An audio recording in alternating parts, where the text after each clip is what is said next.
नमस्कार, नक्षत्र दुनिया चैनल में आप सभी का हार्दिक स्वागत है। आज के वीडियो में हम राहु से संबंधित कुछ तथ्यों को समझने वाले हैं। आप इन तथ्यों को जानकर अपनी कुंडली में ये निर्धारण कर पाएंगे कि आपकी कुंडली में बैठा राहु अच्छा फल दे रहा है अथवा बुरा फल दे रहा है। आइए शुरू करते हैं।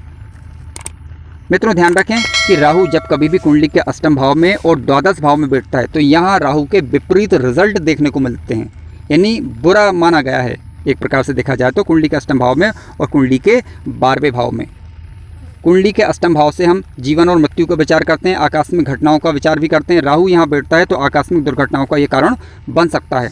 उसी तरीके से कुंडली के 12वें भाव में जब राहु बैठता है तो ये अनावश्यक कानूनी मामलों में व्यक्ति को फंसा सकता है। हालांकि 6वें भाव में भी इस प्रकार के रिजल्ट देखने को मिल सकते हैं, क्योंकि 6वें राहु की दृष्टि कुंडली के 12वें भाव में होती है। परंतु फिर भी कुंडली के 6वें भाव में यदि राहु स्वराशि का होकर बैठा हुआ है, यानी कन्या राशि का या मिथुन राशि का, ठीक है, तब ज़्यादातर बुरे प्रभाव देखने को यहाँ पर नहीं मिलेंगे। लेकिन अष्टम भाव और 12वें भाव में ज़्यादातर बुरे प्रभाव देखने को मिलते हैं। परंतु फिर भी यदि राहु इन स्थानों पर बैठा हुआ है, यदि गुरु की कहीं से दृष्टि पड़ जाए या गुरु की उपस्थिति हो जाए इन घरों के अंदर, तब इनके बुरे प्रभाव में कमी देखने को मिलती है। एक वजह। दूसरा वजह यह है कि आप लग्न को देखें और लग्नेश को देखें। यदि कुंडली में लग्न मजबूत हुआ और लग्नेश मजबूत हुआ तब राहु के ज़्यादा बुरे प्रभाव देखने को नहीं मिलते। तीसरी बात, राहु अष्टम भाव में या 12वें भाव में बैठा है लेकिन अंश बल में कमज़ोर होकर बैठा है, तब भी राहु के ज़्यादा बुरे प्रभाव फिर देखने को नहीं मिलते। मित्रों, ध्यान रखें, राहु तीसरे भाव, 6वें भाव, 10वें भाव और 11वें भाव, इनमें अच्छा फल देता पाया गया है। विशेषता जब कि यह अपने या तो स्वराशि में बैठा हो। देखिए, राहु की अपनी कोई भी राशि नहीं होती, परंतु फिर भी कन्या राशि को अपनी राशि मानता है। तो आप देख सकते हैं कि मिथुन राशि में, ठीक है, यानी 3 नंबर का अंक लिखा हो या 6 नंबर का अंक लिखा हो या 10 नंबर का अंक लिखा हो या 11 नंबर का अंक लिखा हो, तो यहाँ पर राहु अच्छा फल देता है। विशेष रूप से आप तीसरे भाव, 6वें भाव, 10वें भाव और 11वें भाव में राहु अच्छा फल देता पाया गया है कि जब ये स्वराशि का हो या फिर मित्र राशि का होकर बैठा हो तब।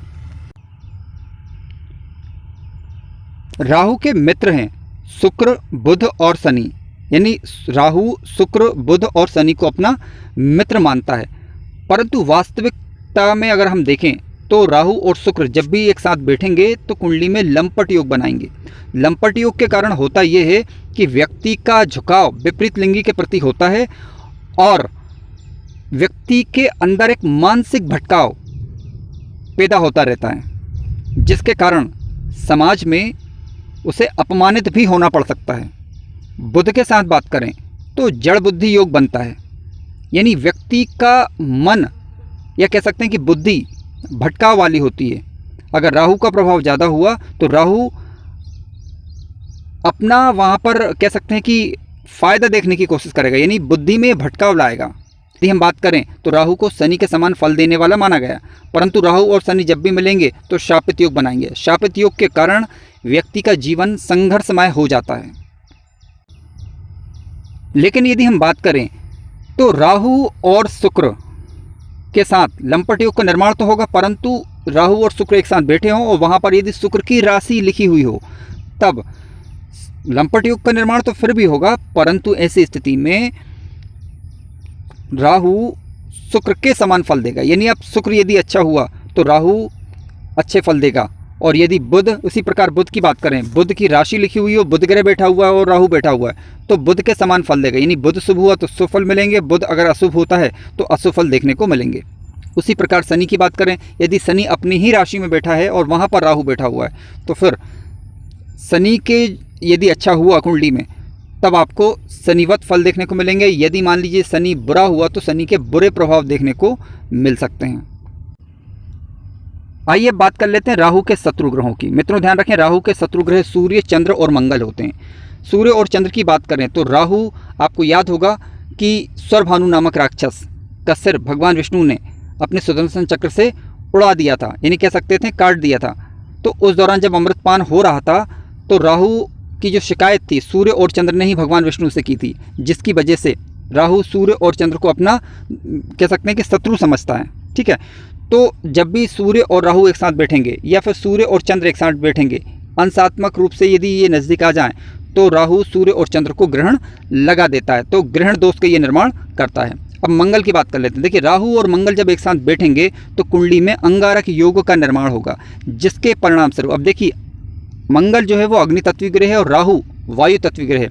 यानी जब अग्नि प्रज्वलित होती है तो हवा यदि उससे मिल जाए तो अग्नि तेजी से भड़कती है, ठीक है। तो ठीक उसी प्रकार राहु और मंगल के योग का प्रभाव जीवन में देखने को मिलता है। यदि मंगल आपका शुभ हुआ तब तो ये मंगल के शुभ प्रभाव में बढ़ोतरी होगी, लेकिन मंगल किसी कारणवश यदि मान लीजिए अशुभ हो गया या अशुभ भावों में बैठ गया तब अंगारक योग का निर्माण होगा और जीवन में इसके कारण दुर्घटनाएं घटित हो सकती हैं।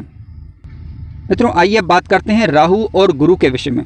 मित्रों, राहु गुरु दोनों सम कैटेगरी में आते हैं, यानी राहु गुरु को ना तो अपना मित्र समझता है ना ही अपना शत्रु समझता है। जब भी गुरु के साथ राहु बैठ जाए तब राहु की वहाँ पर ज़्यादा नहीं चलती। ऐसी स्थिति में राहु गुरुवत फल देने लग जाता है। हालांकि राहु और गुरु जब मिलेंगे तो गुरु चांडाल योग का निर्माण होता है। गुरु चांडाल योग के निर्माण के कारण व्यक्ति के ज्ञान प्राप्ति में ये बाधा उत्पन्न कर सकता है, लेकिन फिर भी क्योंकि गुरु एक नैसर्गिक शुभ ग्रह है, इसकी वजह से राहु का यहाँ पर प्रभाव अब न्यून देखने को मिलेगा। अब उसी तरीके से यदि किसी भी भाव में मान लीजिए राहु बैठ जाता है, ठीक है, तो यदि गुरु की दृष्टि उस पर पड़ जाए या फिर गुरु के साथ युति बनाकर यदि राहु बैठा है तो ऐसी स्थिति में फिर राहु के बुरे प्रभाव ज़्यादातर जीवन में देखने को नहीं मिलते। मित्रों, राहु के 3 नक्षत्र हैं, आद्रा, स्वाति और शतभिषा नक्षत्र।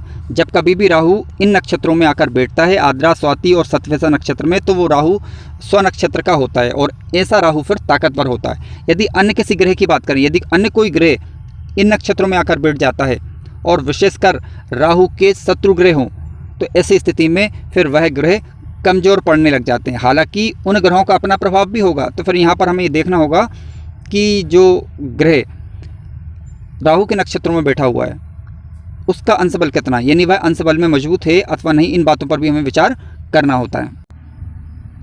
मित्रों, राहु क्या है?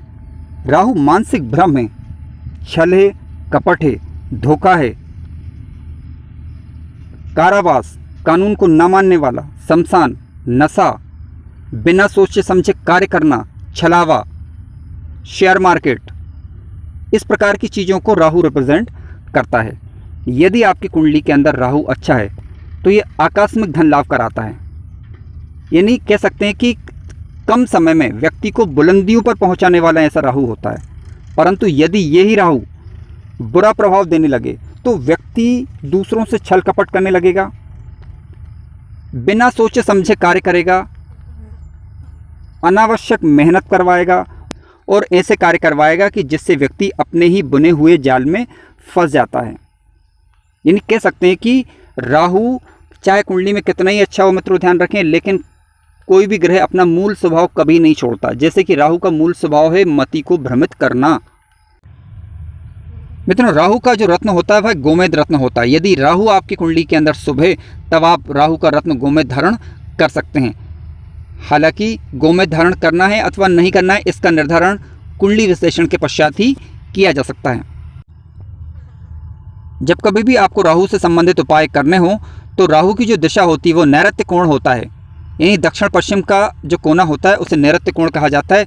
उस तरफ मुख करके आप राहु के बीज मंत्र या वैदिक मंत्र से राहु का जप कर सकते हैं या राहु संबंधित उपासना कर सकते हैं। विशेष परिस्थिति में आप ये देखें कि राहु काल का जब समय होता है, हालांकि कोई भी शुभ कार्य करना उस समय में वर्जित होता है, परंतु यदि राहु काल में आप राहु से संबंधित कार्य करेंगे तो उसमें शीघ्र सफलता देखने को मिल जाती है। राहु का जो मंत्र होता है ओम राम राहवे नमः, ओम राम राहवे नमः, इस मंत्र का जप आप कर सकते हैं विशेष परिस्थिति में कि जब राहु से संबंधित कोई समस्या आपको आ रही हो तब, ठीक है। राहु काल के दौरान जब आप इस मंत्र का जप करेंगे तो विशेष लाभ देखने को मिलता है।